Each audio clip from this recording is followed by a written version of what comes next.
Le naufrage du Ravenel est un des faits divers les plus meurtriers de l'histoire de la pêche française. Il reste à ce jour inexpliqué. On n'a jamais pu dire il est arrivé ceci, il est à tel endroit. On en est encore à se poser des questions. En 1962, dans les eaux de l'Atlantique Nord, un chalutier disparaît. 15 marins à bord et aucun survivant. Ça devait être terrible, quoi. Parce que quand ça se passe comme ça, les gens se voient partir. Un drame qui hante encore les quais de Saint-Pierre-et-Miquelon, un archipel français aux portes du Canada. Il y a quand même des choses bizarres, des choses qu'on ne voulait pas nous dire, on ne voulait pas nous montrer. Des marins disparus. Une épave introuvable. Et 53 orphelins qui cherchent à comprendre aujourd'hui ce qui s'est passé dans ces eaux que se disputent la France et le Canada. C'est souvent des choses que nous, on ne sait pas, puis d'autres qui savent, je ne sais pas. C'est un mystère, pour sûr.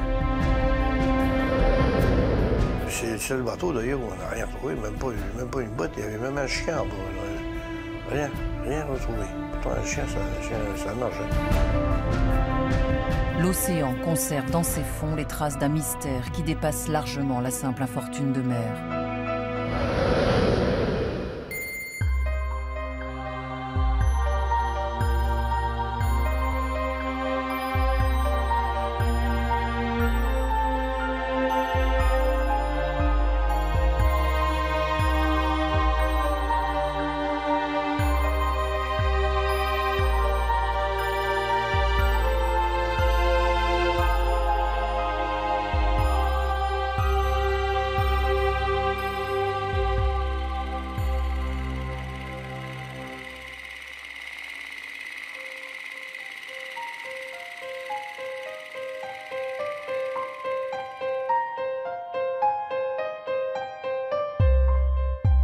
Quand ils découvrent Saint-Pierre-et-Miquelon, les premiers pêcheurs basques, bretons et normands décrivent tous la richesse de ces ressources marines.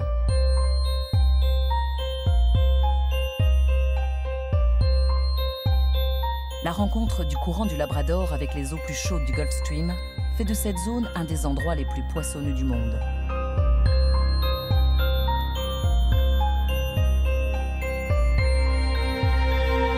Pendant des siècles, l'activité économique de l'archipel ne tient qu'à ses filets, ses matelots, ses morues et ses bancs de pêche.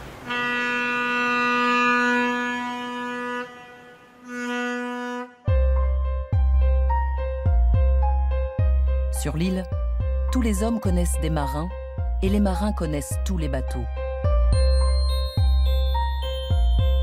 En 1962, les 6000 habitants vivent tous ou presque de la pêche qui peu à peu s'industrialise.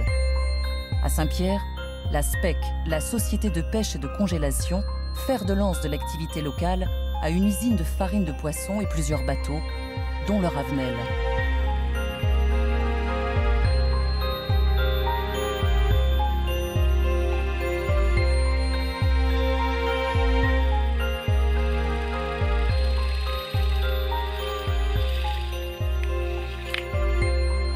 André Autin était, à l'époque, mécanicien sur les chalutiers. Son frère aîné travaillait à bord du Ravenel. Tout était basé sur la pêche, il y avait du travail en quantité. En plus, il y avait beaucoup de pêche, donc il y avait beaucoup de livraisons de bateaux étrangers sur Saint-Pierre. Les dockers marchaient, tout fonctionnait à merveille. Tous les 2 jours ou 3 jours, il y avait un navire qui rentrait avec sa livraison. Et puis l'usine tournait, c'était rare qu'il y avait des arrêts, à part pendant l'été où il fallait faire l'entretien des chalutiers, quoi. Capitaine de pêche pendant toute sa carrière, Jean Le Bailly se souvient du port de Saint-Pierre et de l'activité qui y régnait. C'était rempli de bateaux français puis espagnols, surtout après, on a eu toute la flotte espagnole pendant des années. On a eu les Espagnols, les Coréens, les Allemands. Le port était, les bateaux attendaient pour rentrer.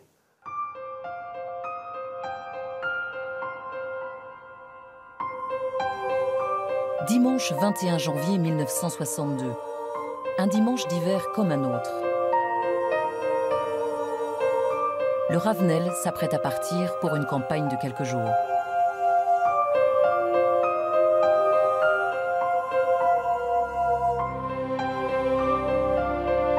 le capitaine Adrien Filly et ses 14 marins, les derniers préparatifs relèvent presque du rituel. Comme à l'accoutumée, le capitaine embarque son chien à bord. Marie-Thérèse Fouchard, la belle-sœur du capitaine, assiste sur les quais à ce qui sera le dernier départ du Ravenel. Le capitaine du bateau avait son chien toujours qui naviguait avec lui. Et le chien ne voulait pas monter à bord du bateau.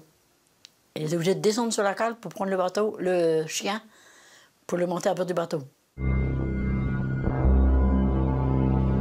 Plus personne ne reverra le Ravenel.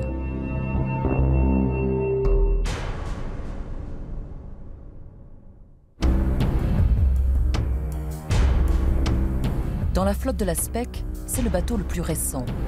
Il entame en cet hiver 1962 sa deuxième campagne de pêche seulement.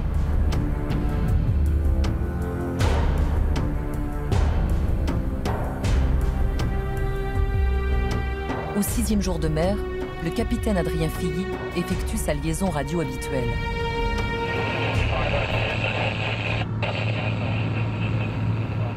RAS. Rien n'a signalé, si ce n'est des filets pas remplis à la hauteur des espérances. Le poisson se fait rare, bizarrement.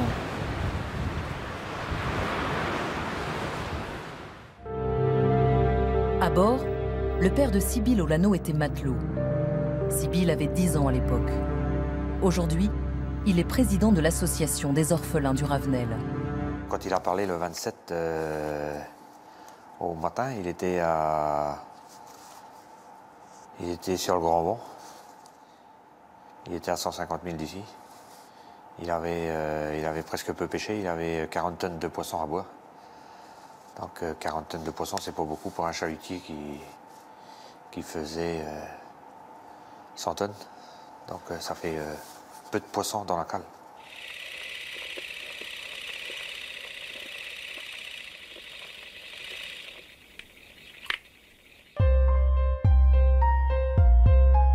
Au milieu des 30 Glorieuses, la pêche est devenue une activité industrielle en quête de productivité. Dans les eaux de Saint-Pierre et Miquelon, comme ailleurs, les bateaux doivent tout faire pour rentrer les cales pleines. Et quand les filets ont fait quelques remontées à vide, le capitaine peut encore sauver sa campagne en tirant quelques traits ailleurs, sur un autre banc de pêche que celui initialement prévu. Mais encore faut-il avoir suffisamment de fioul.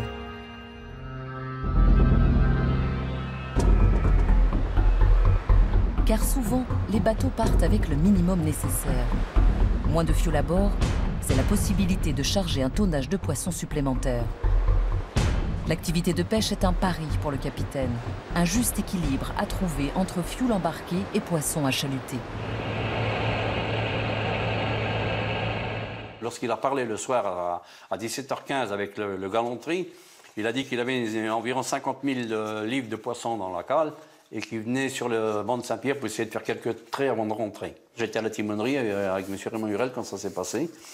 Et bon, il a dit, on se rappelle demain, mais le lendemain matin, un manque de peau, nous, on n'était pas à l'écoute.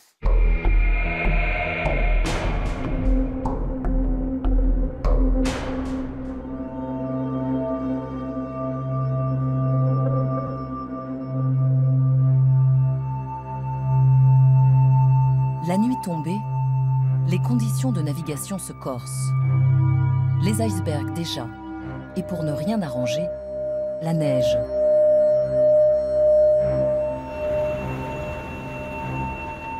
La visibilité devient mauvaise et le Ravenel doit affronter un vent soufflant à plus de 120 km/h.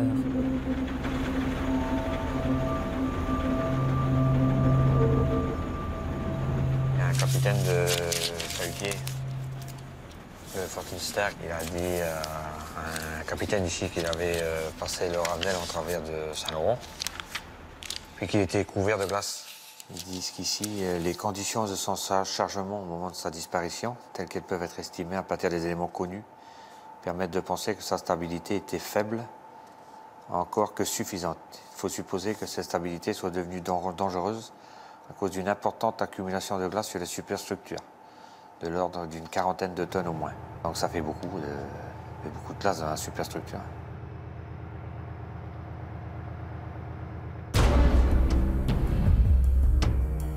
La glace, à même le bateau, est parfois bien plus dangereuse encore que les icebergs. Autour des superstructures, des étais, des mâts, des antennes et des câbles, des masses considérables s'accumulent sur le Ravenel. Le bateau peut se retrouver alors en déséquilibre dangereux, se transformer en simple culbuto.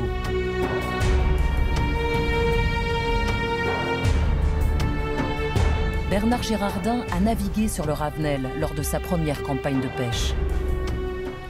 L'hiver, on a toujours du gros mauvais temps, hein. C'est de la glace, les bateaux font énormément de glace, hein. Vous faites route sur des grands bancs, vous arrivez au Bonne Saint-Pierre, c'est la glace, et ça va vite, hein. Je peux vous dire que vous avez un mode bateau, il est gros comme ça, et 5 heures après, vous ne pouvez pas faire le tour avec vous, hein. Moi, j'ai vu casser la glace, tous les 6 heures, nous, on cassait la glace, hein.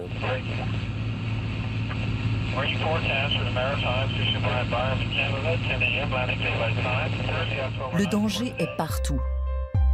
Quand ce n'est pas la glace, il faut observer les basses, ces rochers affleurants qui jalonnent les côtes. L'endroit est réputé pour être le plus grand cimetière marin d'Amérique du Nord.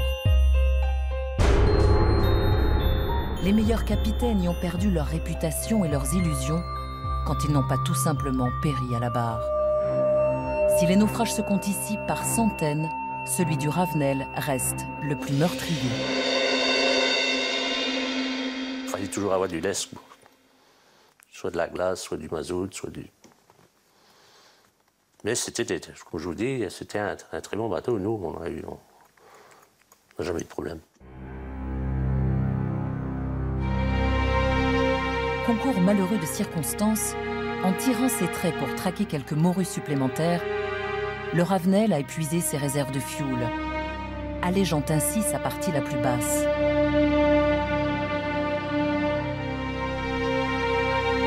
Les femmes de marins attendent le retour du chalutier avec une pointe d'impatience qui va vite tourner à l'inquiétude. André Poulard et Irène Olano ont toutes les deux perdu leur mari à bord du Ravenel. Il avait le quai qui était un peu devant mes fenêtres, là, et on voyait le mât du bateau quand il rentrait. Et toute la matinée, je regardais, je disais, tiens, aux enfants, papa va bientôt rentrer. Et là, vraiment, c'est là que j'ai commencé vraiment à me dire, qu'est-ce qui se passe, quoi. Une semaine après avoir pris la mer, le Ravenel lance un dernier appel radio au Galanterie, un autre bateau de la SPEC qui pêche également sur zone. Dernier signe de vie, mais signe d'abandon déjà. Quand on regarde le rapport, le dimanche 28 à 9h30, il appelle le Galanterie, mais aucune réponse, pas de communication. Mais le directeur technique de la SPEC a entendu et reconnu l'appel du Ravenel. Mais il n'a pas pris l'appel, lui. En tant que directeur, il aurait pu prendre l'appel pour savoir où était son bateau. Et d'autres bateaux l'ont entendu, et puis à Saint-Pierre, les stations l'ont entendu, mais personne n'a pris l'appel. Dès lors, il n'y aura plus la moindre communication avec le Ravenel. Un silence de mort inexpliqué qui hante encore la mémoire des familles. Ça m'arrive même la nuit de me réveiller, puis de penser souvent à, quand je vois mon gendre là en face, que je me demande vraiment si c'est possible. À 30 ans, vous imaginez. Laisser une petite fille de 6 ans, un gars qui était plein de santé.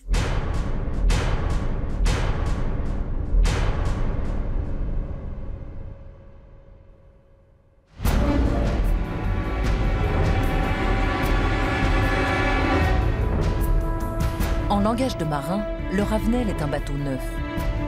Il a été construit dans les chantiers de Saint-Malo il y a moins de 2 ans. Comme les autres chalutiers de la SPEC, c'est un pêche latéral, comme on dit, un classique. Mais c'est le seul français de la flotte. Les 3 autres sont hollandais, achetés d'occasion près d'Amsterdam. On ne déplore aucun accident sérieux sur ces bâtiments construits pour durer.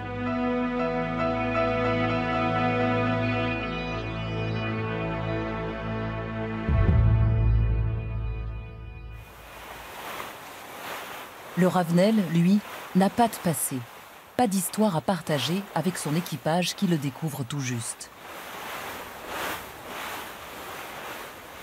On est venu de Saint-Malo jusqu'à Saint-Jean-de-Terre-Neuve. On avait mis 12 jours ou 13 jours, je ne me souviens plus. exactement. Et c'était un bon bateau, mais c'était pas du tout les mêmes constructions, quoi. Plus volage, plus léger. C'est plutôt un bouchon sur l'eau, alors il fallait toujours qu'il soit bien, toujours un peu bien lesté pour que tout se porte bien, quoi. Il n'était pas sûr qu'il n'était pas lourd, mais enfin, c'est pas suffisant pour dire il n'avait pas de stabilité, c'est pas possible. Le bateau, c'est un bon bateau, hein, il avait de la puissance. Il faisait 12 nœuds au moins, 12 nœuds 5. C'est celui qui avait le plus de puissance parmi nous. C'est le plus récent.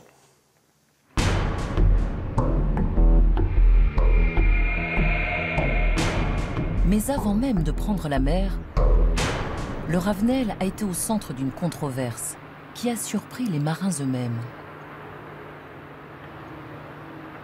Et je ne sais pas du tout pourquoi ils ont changé tout d'un coup comme ça, après avoir acheté tous ces bateaux-là en Hollande. Je ne sais pas.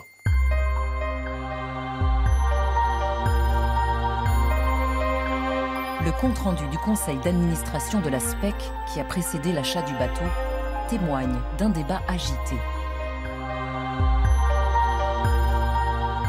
Le chalutier français est-il plus marin, meilleur pêcheur, plus maniable, plus résistant que ses concurrents hollandais?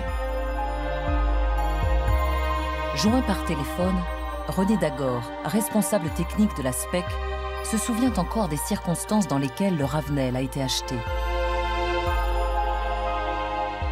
On a accepté ce qu'on nous a obligés de prendre. On voulait continuer à utiliser les chalutiers qui avaient donné satisfaction. Mais on ne voulait pas changer, mais on nous a un peu forcé la main pour choisir le chantier de construction. René Dagor souligne aussi qu'à l'époque, il avait émis d'autres réserves. La coque a été conçue pour recevoir un moteur de 4 cylindres. Il est donc à craindre que son adaptation aux 8 cylindres modifie un peu son assiette, un léger défaut étant déjà à signaler dans les formes de carène à l'arrière. Lors de ce même conseil, les remarques de la direction de la SPEC sont parfois troublantes. Le chalutier ternevien Blue Wave, lequel a fait naufrage récemment, était construit de façon similaire, ce qui le rendait extrêmement rapide, mais aussi extrêmement dangereux.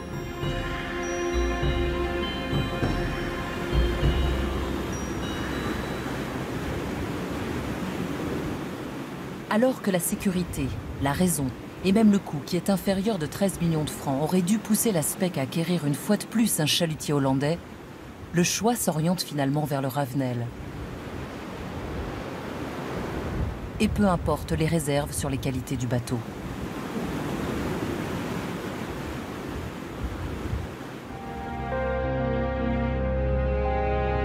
Passionné d'histoire maritime et auteur de plusieurs ouvrages consacrés au naufrage dans la région, Jean-Pierre Andrieux se souvient des sister ships anglais du Ravenel, ces bateaux jumeaux bâtis selon les mêmes plans.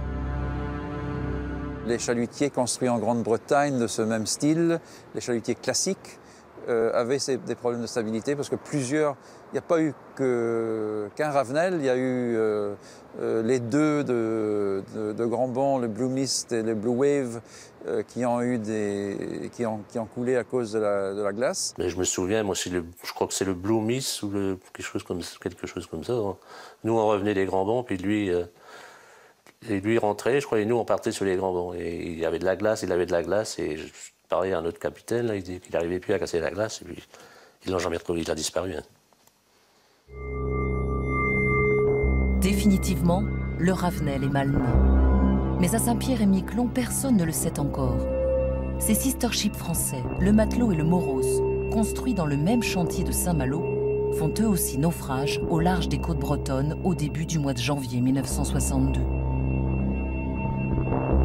À ma connaissance, le Matelot et le Moros, il faudrait rechercher qu'est-ce qu'ils sont devenus exactement, parce qu'il y a eu, on a dit que l'un des deux avait chaviré.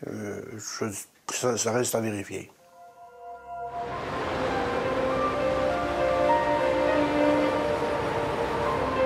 Série noire, bateau maudit. Le destin du Ravenel semblait fait pour être tragique. C'est-il qu'il y avait un vice du bateau et puis qu'il n'a pas voulu le dire? Je sais pas. Et Sibylle, il me dit ça, oui. De toute façon, il y a quelque chose qui est pas net dans l'histoire. En 1962, Étienne Redman était mécanicien dans la marine marchande. Il partageait souvent ses impressions de navigation avec son frère, matelot sur le Ravenel. Il m'a fait une lettre pour m'envoyer. Et sur sa lettre, il disait que le bateau-là était pas bon à la mer. Qu'un jour, il se lavait avec. Mais peut-être la vérité aussi, parce qu'il est parti avec.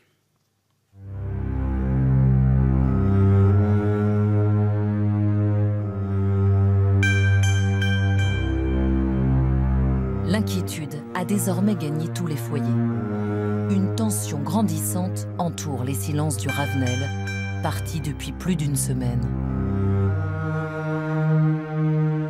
J'avais une radio, une grosse radio à l'époque, parce qu'on n'avait pas tous les...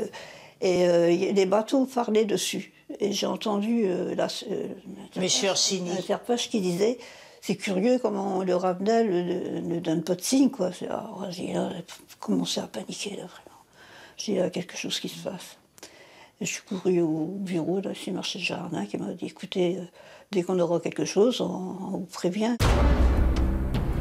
C'est le lundi 29 janvier au plus tard que le chalutier doit rentrer à quai pour livrer sa marée. Mais ce jour-là, le Ravenel manque à l'appel. À terre, l'hypothèse d'un naufrage court dorénavant sur toutes les lèvres. Soi-disant qu'à la timonerie, il y avait quand même des appareils nouveaux qui pouvaient émettre un signal. C'est ce que ma mari m'avait dit, quoi. Ça s'était modernisé et ils pouvaient envoyer un signal quand même pour prévenir s'il leur arrivait quelque chose. Je ne sais pas. Puis là... Moi, il ne parlait pas de ça, mais... Ah si, moi je sais bien qu'il m'avait dit ça. Trop léger en cale, avec peu de poissons pêchés et des réservoirs de fioul presque vides. Peut-être surmotorisé dans de mauvaises conditions météorologiques. La thèse d'un chavirement rapide du Ravenel prend corps. Ils n'ont pas eu le temps de lancer un SOS, de faire un appel. Ça a dû être quelque chose de très brutal, quoi.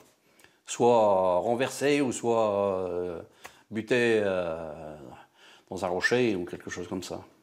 Ou peut-être aussi, vu la glace, peut-être aussi faire tonneau, ou on peut tout supposer, quoi. Moi, je suppose qu'ils ont chargé de glace énormément, mais ils se sont dit, c'est pas à peine qu'on casse la glace maintenant, on va rentrer, on va être là dans peu de temps. Donc, la surcharge de glace l'a fait surtourner. Ça a dû être terrible, quoi. Parce que quand ça se passe comme ça, les gens se voient partir, hein. Ça, tout est fermé, toutes les portes étanches sont fermées. Quand arrive un pépin comme ça, on doit se voir partir d'un coup sec, quoi. Vraiment.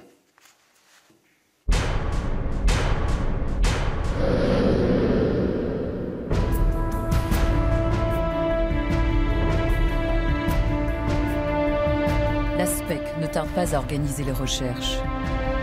Les autres chalutiers de la compagnie se déroutent et balaient toute la zone.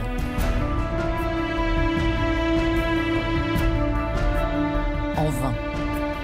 Aucune trace du Ravenel.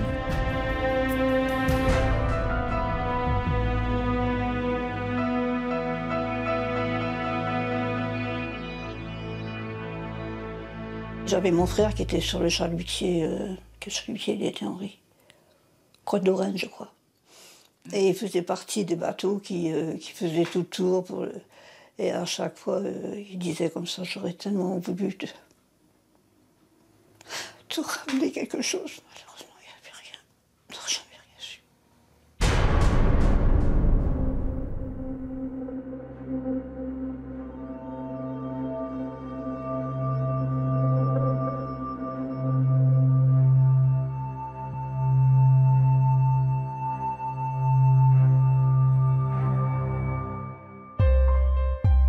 Créée en 1951, la SPEC est une société d'économie mixte détenue majoritairement par l'État français. À chaque conseil d'administration, le représentant du ministère de l'Outre-mer rappelle que l'engagement du gouvernement est là pour soutenir la pêche à Saint-Pierre-et-Miquelon.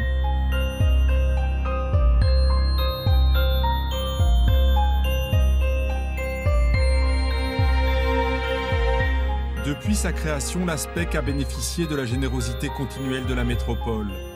Il serait donc mesquin et maladroit que la société favorise la construction étrangère, surtout au moment où une grave crise sévit dans les chantiers navals français.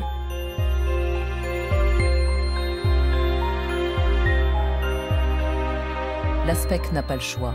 La raison d'État l'emporte sur la raison des marins. Pourquoi changer? C'était forcé par le gouvernement qui a imposé plus ou moins ce chalutier parce qu'il avait besoin de donner du travail à un chantier de Saint-Malo.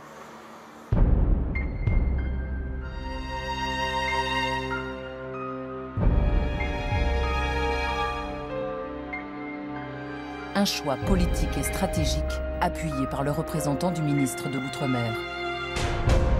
Compte tenu des difficultés rencontrées actuellement par les parlementaires qui s'efforcent d'obtenir de la métropole un complément de subvention pour le territoire, lorsque le ministère des Finances apprendra que la SPEC a choisi un navire hollandais, la tâche de nos représentants n'en sera certainement pas facilitée.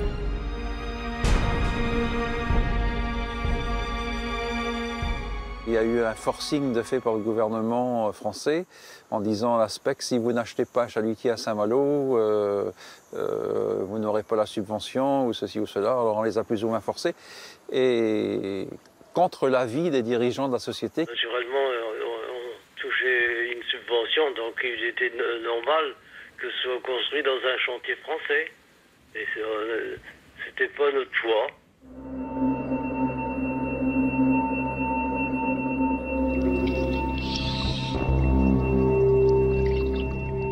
Avec la disparition du Ravenel, la SPEC, qui avait commandé un deuxième chalutier au chantier de Saint-Malo, va faire marche arrière.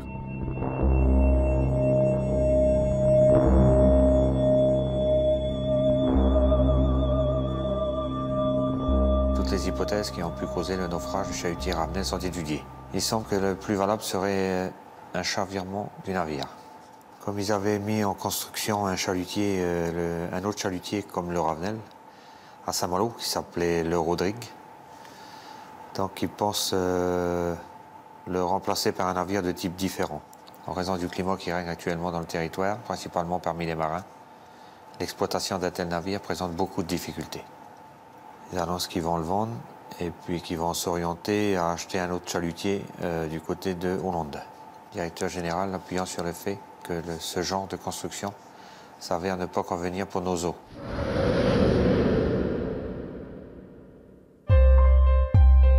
Pour les familles, il n'y a pas l'ombre d'un doute. Si la responsabilité de la SPEC n'est pas directement engagée dans le naufrage, l'annulation de la commande prouve a posteriori que le Ravenel était bien un bateau peu adapté pour Saint-Pierre-et-Miquelon. Je ne sais pas s'il y a eu d'autres constructions de fait à Saint-Malo. Non, non, il n'y a pas eu d'autres après. Non. Vous savez, ils en ont eu assez. C'est peut-être pour ça qu'il y a beaucoup de silence de fait autour aussi. Enfin, je ne sais pas. De toute façon, maintenant, ce n'est pas les responsables qui vont nous dire ça, parce qu'on ne peut pas parler de ça aussi. Je voudrais bien voir les papiers de chez Gérard. Faut mieux pas. Hein? Faut pas en parler de ça. Oh non, mais ils sont empochés magot, eux autres.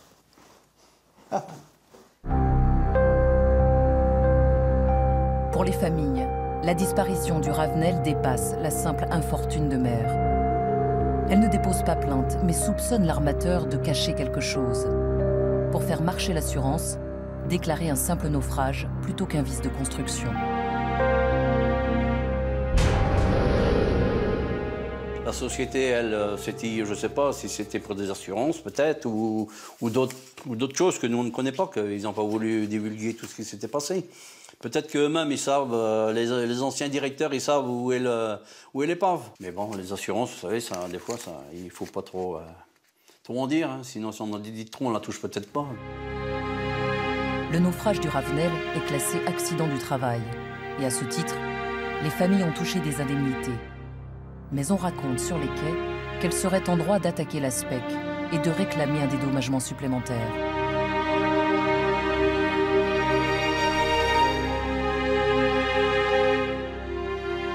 Monsieur Hénène, qui était maire à Saint-Pierre, il m'avait dit, vous savez, Irène, quand on trouvera le bateau, vos enfants seront riches. Mais nous, ça, on ne demande pas d'argent. Hein? On ne demande pas d'argent, on ne demande rien. Non, non. C'est savoir où ils sont. C'est pas. Je lui ai dit, il y a autre chose à penser que ça. C'est savoir où il est pas. C'est tout ce qui compte pour nous.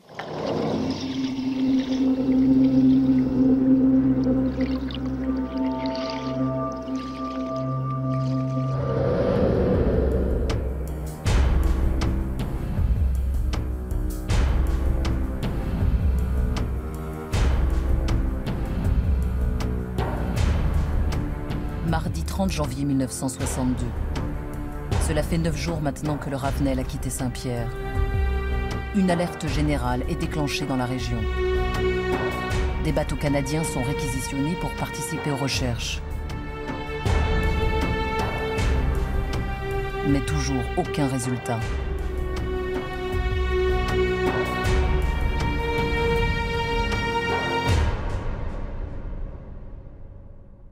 Moi, j'ai jamais cru aux fusées, moi. Mais ça, on a entendu ça aussi. Hein? Oui, on avait entendu ça, qu'il y avait eu des fusées. Mais... Oui? Des fusées au bout de l'île aux marins, oh, tiens. J'ai jamais cru ça. Vous savez, les bobards à Saint-Pierre, ça va vite. Bah, c'est comme dans toutes les petites villes, quoi. Chacun il met un petit peu de son morceau, on peut dire. Et puis, il n'y a jamais eu rien de concret, quoi. En tout cas, ils sont jamais revenus.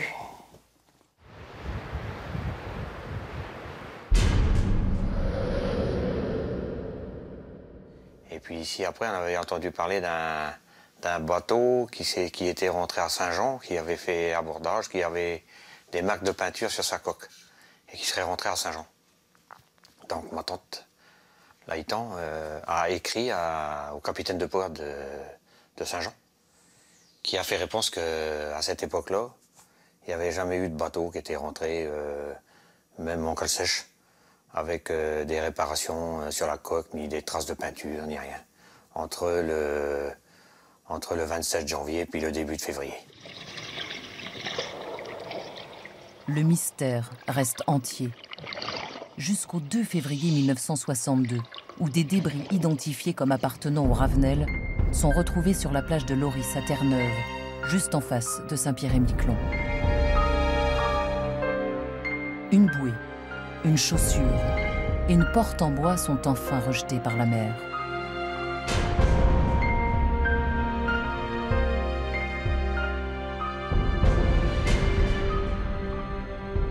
L'hélicoptère de la même localité a remarqué des traces d'huile sur la mer près de terre. Voilà, donc ça peut concorder. En général, quand un bateau coule, il y a toujours une nappe d'huile qui s'échappe. Avant son dernier départ, le Ravenel avait subi de menues réparations. Clément Lévesque, charpentier de marine, s'en était chargé. La pente de la passerelle, c'est moi qui l'ai reconnu, identifié, puisque j'avais fait une réparation dessus.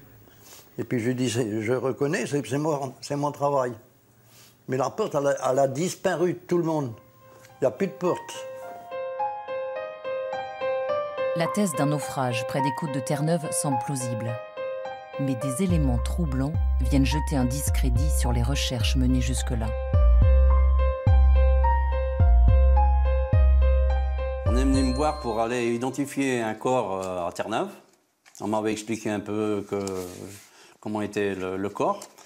J'ai dit, bon, ben oui, je vais y aller, parce que je connaissais une personne qui avait des marques comme ça sur le corps. Et le lendemain matin, c'était que j'en avais déjà trop dit à la personne. Le lendemain matin, on m'a dit, ben non, c'est plus la peine, ne te dérange pas, le corps on a été identifié, c'est pas une personne du Ravenel. Donc bon, ben, ça s'est arrêté là, quoi. À Saint-Pierre, on se prend alors à penser qu'il s'agit d'une affaire d'État.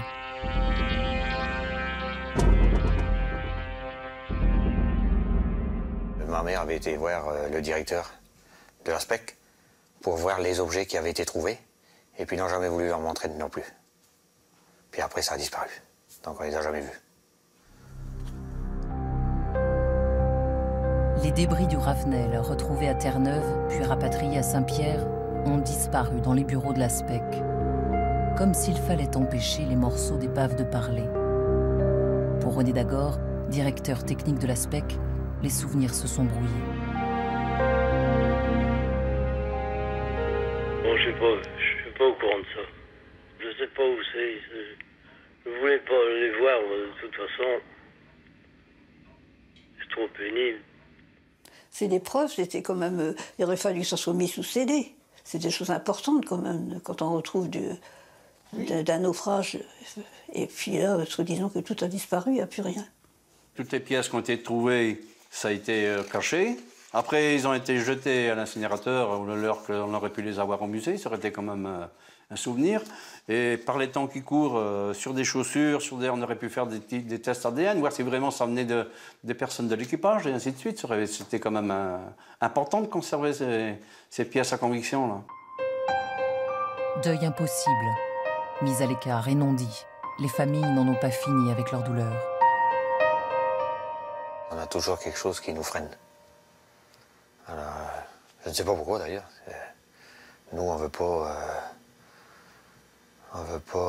aller en justice ni rien. Nous, ce qu'on veut savoir, c'est où il est, le bateau, et puis faire notre deuil, point.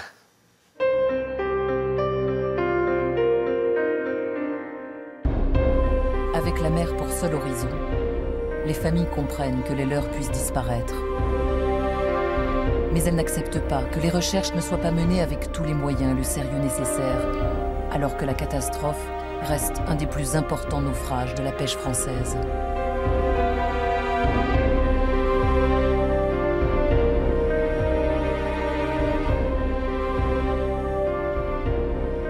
Il avait 21 ans.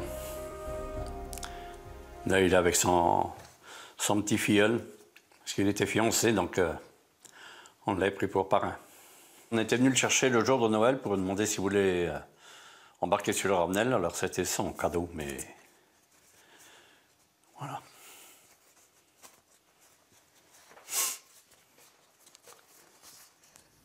Mais c'est cette impression de vide. Et puis moi, je sais bien que mon mari, souvent, il rentre à 5 h du matin. Hein. Puis il y avait une façon, vous savez, d'appuyer sur la porte. Et moi, quand on savait que le bateau allait rentrer, c'était un signal, quoi. Et combien de fois j'ai cru entendre ce signal-là. L'océan conserve dans ses fonds la marque d'une terrible blessure que les familles voudraient voir apaisée en retrouvant au moins le lieu du naufrage.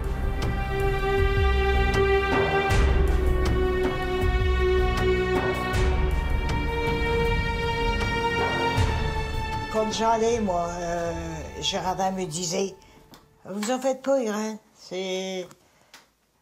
On cherche, oh, oui, on cherche. » Je suis allé au ministère des Transports à Saint-Jean et pour demander s'ils n'avaient pas quelques archives pour savoir un petit peu ce qu'ils avaient fait, puis ce qu'ils avaient trouvé. Et puis on m'a répondu qu'il n'y avait pas d'archives.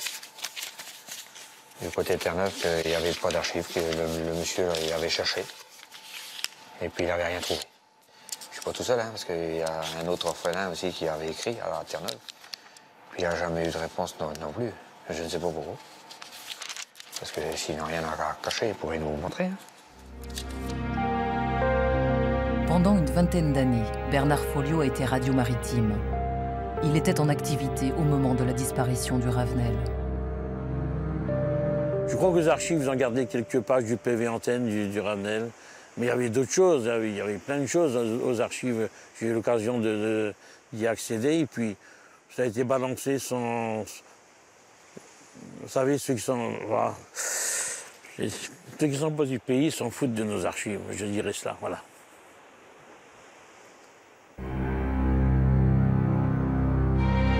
Les recherches pour retrouver le Ravenel n'ont réellement duré en tout et pour tout qu'une seule semaine. Il y a quand même des choses bizarres, des choses... on ne voulait pas nous dire, on ne voulait pas nous montrer, on ne voulait pas... donc je ne sais pas pourquoi, je ne sais pas pourquoi. avec de faire une lumière là-dessus, ou même, je ne comprends pas pourquoi les recherches du côté de la côte sud n'ont pas commencé déjà il y a 20 ans.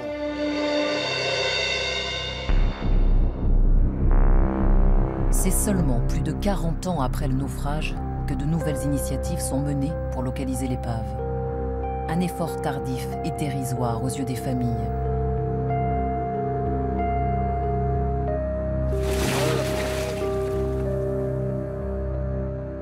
Mais on a eu espoir quand il y a eu un préfet qui était venu et qui était vraiment, je ne sais pas pourquoi, qui vraiment... Et mais les 2 derniers, c'est pas pareil. Avait l'air de vouloir faire quelque chose pour les familles, de retrouver l'épave. Vraiment, on a eu confiance, là. Mais malheureusement, il avait fini son séjour à Saint-Pierre et puis personne n'en a parlé. Il en parle, hein. Il téléphone souvent à Mario. Hein. Ah oui. Hein. Ah oui, et puis il en parle, le préfet, là.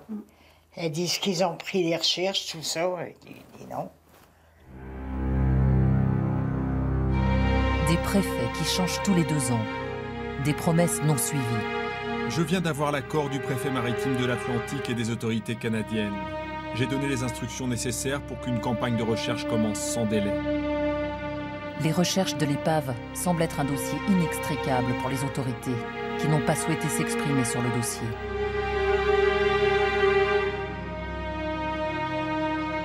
En conséquence, l'inscription d'une campagne de recherche de l'épave du chalutier le Ravenel dans la zone des hauts-fonds de l'Ameline sera réalisée en 2007. Alors que maintenant on a l'autorisation permanente des Canadiens pour y aller, 365 jours si on veut, je ne vois pas pourquoi ça freine comme ça. Voilà. C'est l'impression que ça donne, hein. Peut-être pas, je ne sais pas, je me trompe peut-être. Hein. Mais c'est l'impression que ça donne qu'il ne faut pas chercher trop loin, quoi. On attendait plus de compréhension du côté de la part de l'administration, du préfet, des inscrits maritimes, du commissaire de marine, du Fulmar. Bon, pour moi, ça ne bouge pas. Voilà, ils sont là, je vous dis, ils ont dû mettre ça dans le tiroir. Même à chaque fois qu'on fait une lettre, je suis sûr que c'est à peine s'ils la lisent. Quand il y a un petit chalutier ou même un grand qui disparaît au large de la Bretagne ou au large de la Vendée, ici où je suis, dans les 48 heures qui se passent, le bateau il est arrivé sur zone, le détecteur il sort sonar et puis il retrouve le bateau, il le remonte. Après, vous avez vu le Bougalet de Brest, vous avez vu la petite Julie, ils ont retrouvé ça en l'espace de 24 heures. Au-delà de la pêche française, la tragédie du Ravenel pourrait aussi marquer l'histoire de la construction navale. Toujours intéressant de savoir, c'est évident. Pour les constructeurs, pour tout, même, il y a tout de... Si un jour on a d'autres bateaux, pour savoir de faire des bateaux plus lourds, je ne sais pas, c'est simplement une idée que j'ai comme ça.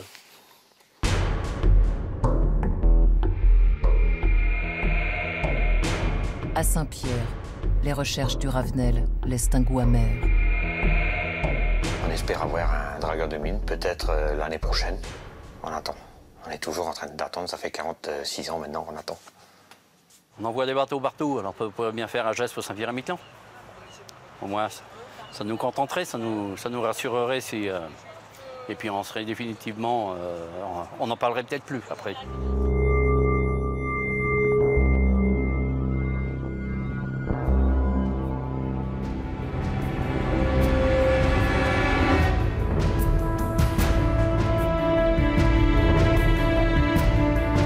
Avec le naufrage du Ravenel, plus rien ne sera comme avant.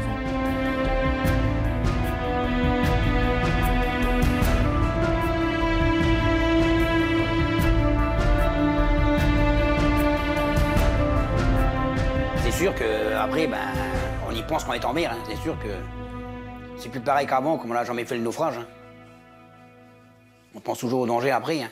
Après, ça passe, mais le début, c'est quand même dur. Hein.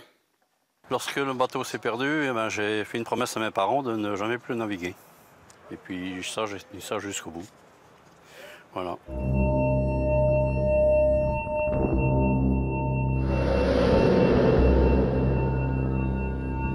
Quelques années plus tard, la SPEC devient une société de droit privé où le gouvernement n'a plus d'action. Il faudra attendre 30 ans, l'âge d'un capitaine, pour qu'une nouvelle affaire occupe le devant de la scène maritime.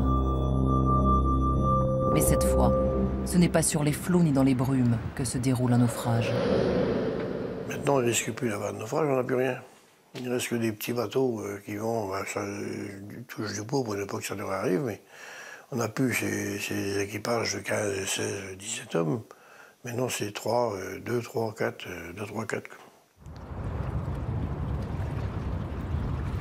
En 1992, un traité sur la grande pêche est signé entre la France et le Canada. Au nom d'intérêts économiques, Paris cède une partie de ses quotas et de sa zone de pêche à Ottawa. C'est un naufrage pour l'activité industrielle de Saint-Pierre-et-Miquelon.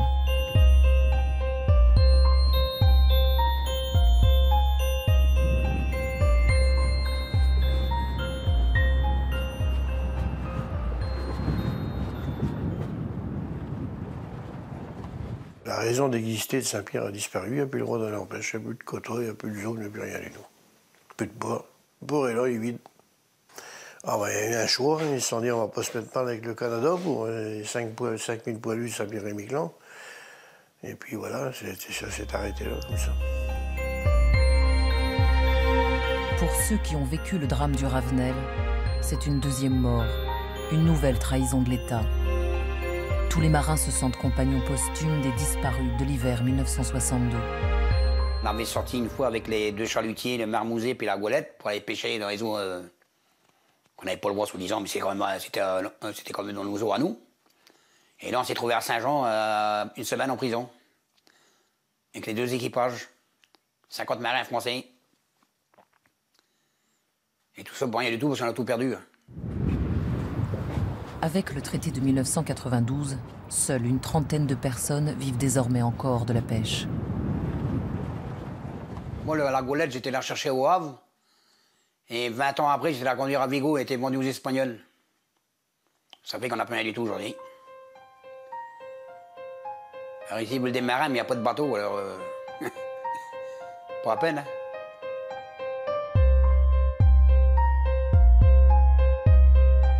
Si le Ravenel avait allumé les rancœurs contre le pouvoir de la métropole aux décisions mal comprises, l'épisode franco-canadien conforte définitivement les Saint-Pierrais dans le sentiment qu'ils sont abandonnés de la République. Et pour parachever le tout, alors qu'ils sont encore nombreux à faire de la localisation de l'épave du Ravenel une priorité, voilà que des recherches vont être entreprises pour retrouver le moteur de l'Oiseau Blanc, l'avion de Ningesser et Colli, les 2 pilotes disparus en 1927 alors qu'ils tentaient une traversée de l'Atlantique.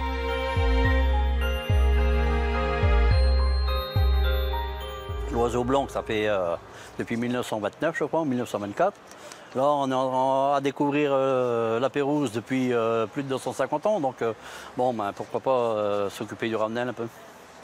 On prétend aujourd'hui qu'on va trouver le moteur de l'Oiseau Blanc de Ningesser et Colli, quand on sait qu'un moteur, c'est vraiment pas gros, et puis on ne sait pas où il est tombé. Alors, on peut trouver le Ravenel avant. Là, ça m'a fait mal, hein.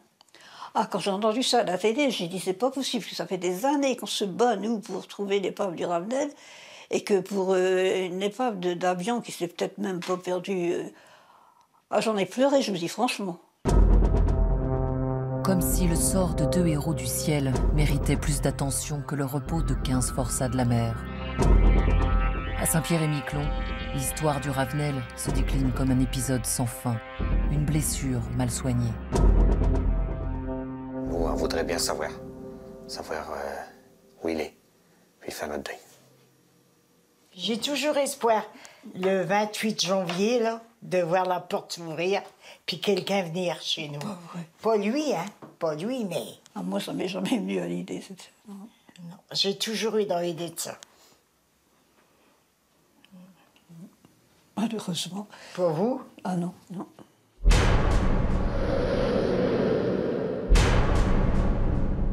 15 corps qui jamais ne seront rendus à leurs proches. Des intérêts d'État qui dérogent aux principes de précaution et de sécurité. Le drame du Ravenel fait écho à la position de Saint-Pierre-et-Miquelon. Isolé, fragile, battu par les vents.